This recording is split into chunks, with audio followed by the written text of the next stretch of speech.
Hey everybody, I wanted to do a quick live. I'd planned to talk about this yesterday. I'd written up a little bit of stuff that I wanted to talk about. So just as I want to preface this video by saying that this doesn't actually have anything to do with the conversation that I had with a friend of mine. Please don't take it personally. This was something I had already planned to talk about. So victim blaming. And thinking about that concept of think of the 1990s. Well, maybe if she wasn't wearing such a short skirt, she wouldn't have been raped. We all know how disgusting that is, right? So why isn't it equally disgusting for a person to say something like, well, he was spouting off hateful rhetoric. What did he expect to happen? First of all, hateful rhetoric is your own opinion. So maybe just put your opinion back in your pocket and calm down. And this is not directed at any one person. This is directed at everyone. Like, I have seen a lot of this stuff, and it's nauseating. I don't like victim blaming, right? Like, I've been a victim and I've been blamed by my abuser. Like, maybe if she just didn't make me so mad, I wouldn't have hit her. It's all the same. And I wonder, I'm just mulling over this concept of where this idea of like, he had it coming, where does that come from and what purpose does that serve? So, and I kind of want to touch on really like highlight on what purpose does that serve? I think we as individuals use victim blaming as an excuse to stay small. I think when we go through the mental process of saying, well, look what he was doing. He was being so provocative. Of course something bad happened to him. What does that allow you to do in your mind? Does it maybe allow you to feel safe doing so little with your life? And I'm not trying to belittle anyone. I'm asking individual people out there to challenge yourself in a thought experiment. Does recognizing when someone else becomes too big and gets put back in their place, does that make you feel justified in your refusal to be big? I can't believe that these things that people say are coming from a place of evil. I don't believe that some of the people, I mean, I know some of the people, like I'm generally talking about people that I know, like people on my Facebook page. There's, I know, up to like a little over 700 of them for now, but like, you know, these are people that I'm acquainted with. And I'm pretty sure most of them are not evil people, but what is that goes through someone's head where they can say, well, play stupid games, win stupid prizes, and that kind of maybe can be applied different ways. But we all have some way of saying, right, that you get what you have coming to you. And in some respects, we do put out into the universe what comes back to us. But that crosses over into victim blaming when someone inflicts harm on another person. It doesn't matter if you don't like what someone has to say. You don't have a right to hurt them. And I just wonder, like, what does that do for someone? Because for me, when I see that, I see a person who would say the same thing about me. I put my name on a ballot yesterday. Do you think it is that outside of the realm of possibilities that someone might think the same thing about me? Someone might think that the fact that I don't want men changing their clothing in front of little girls in women's locker rooms is hate speech, and that I'm evil. There's very well could be people who think I deserve to die for my opinions. So what is the safe thing for me to do, right? Crawl right back into my little hole and stay small. The only way to avoid the chances of that happening completely is to just not run for office. It's to not put myself out there. It's to not voice my opinions. It's to stay small. So I would just challenge every one of us to ask ourselves, am I making an excuse for myself to stay small? And is my perspective harming the ability of others around me to grow? Because if you're participating in a victim blaming mentality, you really are making the people around you feel scared to be seen. I see a lot of people inadvertently in their mind, they don't realize that they are espousing an us versus them dichotomy, which is exactly what's underpinning this whole thing. You might think like the rich and the powerful are someone way up and over there, but what if I become a US Senator? To those of you who know me personally, those of you who see me grow up, do I become one of those evil people that now deserves to be put in this us versus them dichotomy? I don't feel like I do deserve it. And, you know, I've had these conversations where people said, well, don't take it so serious, or don't take it so personally. How do I not take it personally when people like me are being shot over words? Like, how do I not take it personally when someone who in a very similar position to where I am heading was brutally murdered? How do I not take that personally? And is it maybe an unrealistic expectation that I not? Yeah, man, it's personal. People are being killed over their beliefs. And this has been a fight on the left for so many years, killing us because of who we are, killing us because of our beliefs. Well, that street goes both ways, you guys. And so I just ask yourself, take your own dogma to the nth degree. And I do thought experiments with myself all the time. You know, I will run through these scenarios, and I have friends that do this with me too. They'll say, well, no, Brandy, that's not fair, because think of it, how it extrapolates to this. And I'm like, yeah, you're right. I think maybe the idea here is don't become so attached to your beliefs that you cannot see through your own dogma. And question yourself, are you reveling in the fact that someone who got too big got slapped back down so that you don't have to feel any responsibility to grow or to become big yourself? I think there's something there. I really think that we engage in these destructive social dynamics to protect ourselves from our own fear. We don't want to face our own fear that thing could happen to us, because it's hurtful, right? To think like, wow, what if I put myself out there? Are they going to say same things about me? Yes, they are. And to my friends who say, that won't happen to you because you're not like them. My friends, you guys love me. There are people out there that are not going to see me the way that you do. There are people out there that are going to see me the way that these people demonize Charlie. There's going to be people that do not view me the way you do, and they're going to treat me the same way you are treating people that you think deserve it.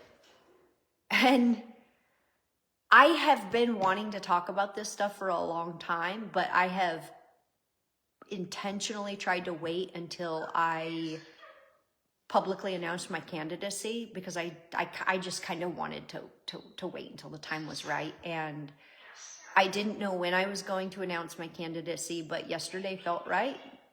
It felt like the right thing to do. So obviously I've had this different perspective in my mind for quite a while now, and I would like to talk about it now. One of the things, and I mentioned this in my candidacy announcement, that one of the things that's held me back my entire life is fear. If you grow up in an environment where people attack the shining star, what is it? The head that rises above gets bonked. Or I forget, there's a saying, but it's like the person who stands out is the one that becomes the target. And I've always been afraid of being a target. I've always been afraid of legitimately crazy people who decide that there may be someone who decides that because I'm not a Christian, and they may try to deliver my heart to Christ, thinking we just need her to open up to Christ. And then if I'm just like, I'm sorry, I have the heart of a Buddha, I'm not a Christian. That person might decide that maybe I need to meet Jesus to finally change my mind. Like, there are legitimately crazy people out there, you guys. And I don't think the average person is really fully comprehending how unstable some people are.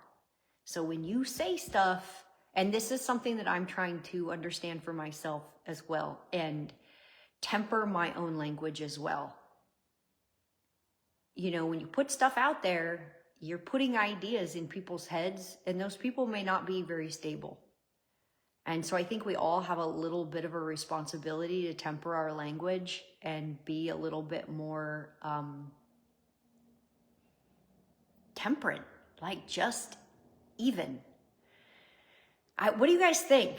I mean, I really think that there's something going on where we're using this, well, look, see what happened to him? Look what happened to him, as an excuse to justify their fear, or to justify not facing their fear. So for me to do what I'm doing, I had to face a lot of fear, right? And still do. Like, I still do. Your life changes when people know who you are. And it can be really cool, and it can also be really scary. So I would just encourage people to consider, when you think the thoughts, you have the feelings, look, and this is something that I do, is look at it from the other side. What would the people who disagree with you say? They would change it into a different context, right? They would apply it through their own philosophical lens. So try to do that for yourself and try to imagine, like, how might someone else interpret this? I think that's a really good way to just stop us from saying things that might be really hurtful to someone, someone we care about. You know what I mean? And so maybe just stopping to think, like, well, if I can justify this violence towards this person, what's stopping anyone else from justifying violence to someone they think deserves it? Nothing.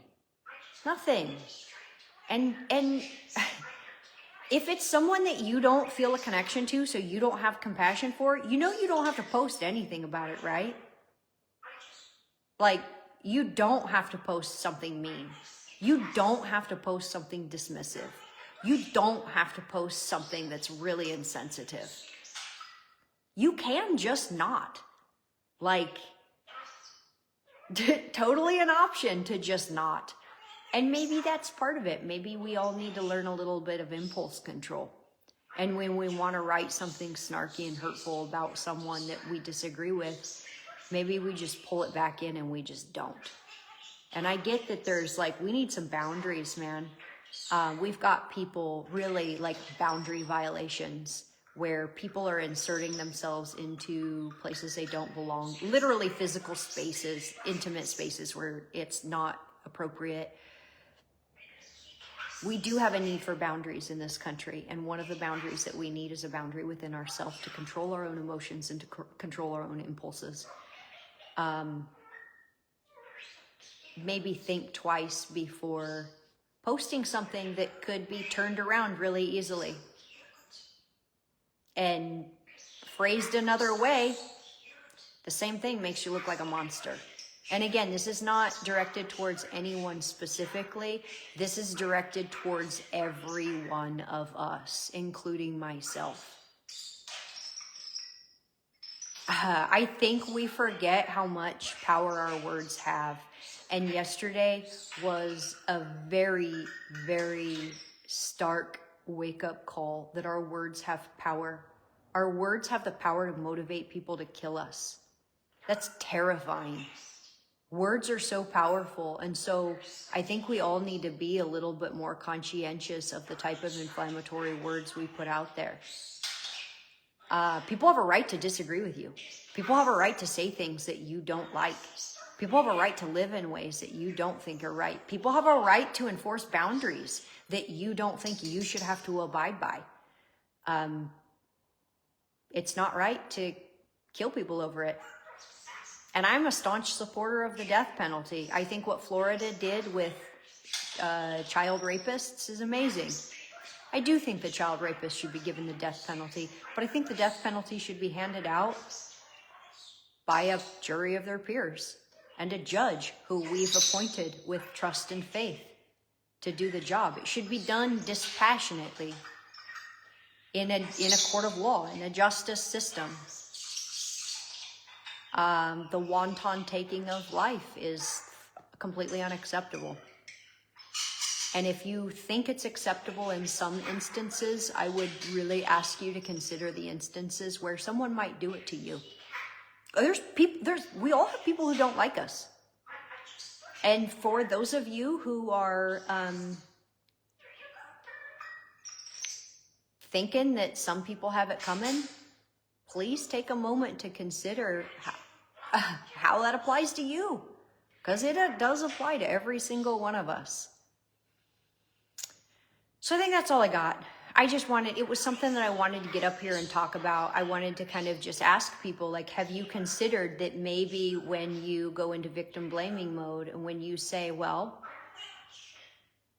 he had it coming, well, it was what he asked for, well, he said the Second Amendment, people are going to die. You know what else also kills people? Cars. So do we take all the cars off the road because some people die? No, it's the same principle. He said, yes, the Second Amendment is going to cause gun deaths. Guess what? Having an automobile to drive down the street causes automobile deaths. He wasn't advocating that we kill people with guns, just like I'm not advocating that we go murder people with our vehicles. But if you have dangerous things, they are going to inevitably hurt people. We don't take away all the sharp objects because people poke each other. That's all he meant by that comment. And people who have the ability to twist that into a justification for his murder, play that logic out on yourself, please.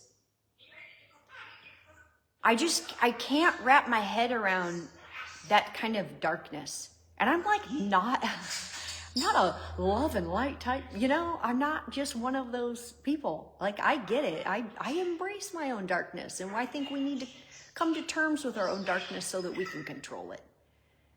But man, if that's your justification, well, he said the Second Amendment we're gonna lose lives and it's worth it, so his death was justified.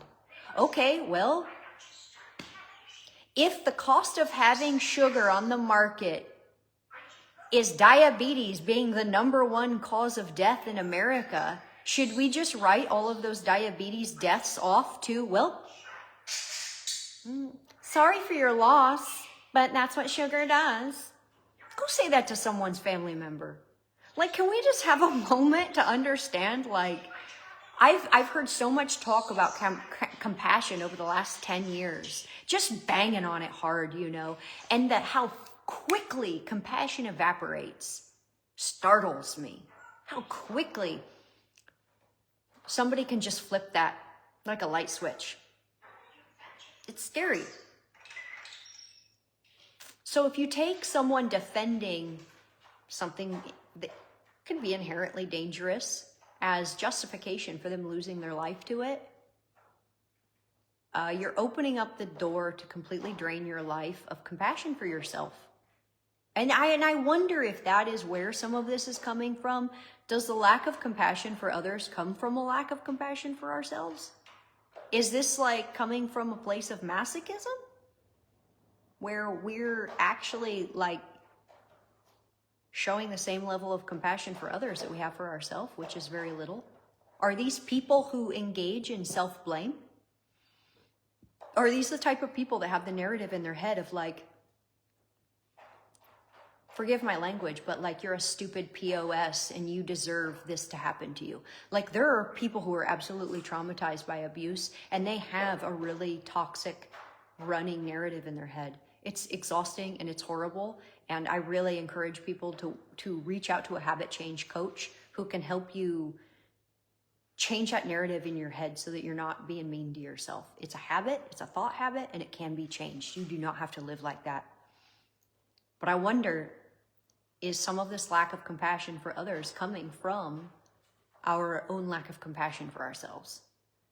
Do people get into that mindset of, well, what did he expect to happen? Because when something bad happens to them, they think, well, what did I expect to happen? No good deed goes unpunished. And people are really hard on themselves. And I wonder if that's playing a part in it too. And is this stuff too much for people? I mean, do you guys like these types of exploratory videos where I go into these deeper peel back layers of these topics? Like, is it interesting? Does it get your thoughts going? I always wonder if people just don't comment because they're like, what the hell is she even talking about? So,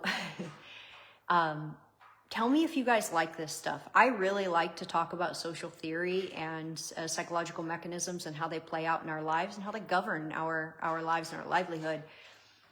I would love to do more deep dives exploring these kinds of concepts. So if you guys are into it, let me know.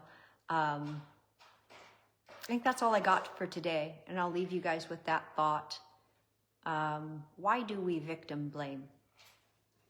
And how do we rationalize victim blaming in some scenarios and not others? What's going on behind that? And how can we maybe change our own habits so that we don't get caught doing that kind of stuff?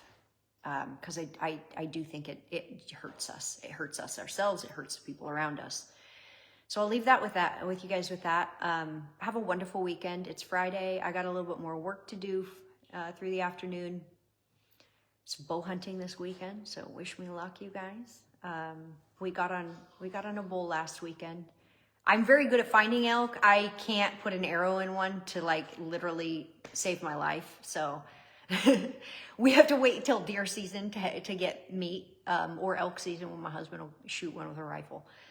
But bow hunting is really hard. If you guys have never done it, it's really, really, really difficult to get a good shot if you take a good shot right. So I'll be hiking around doing that all weekend. So, wish me success, you guys. Let's get some food. All right, take care, everybody. I love you all. Stay safe and be good to each other. Take care. Bye-bye.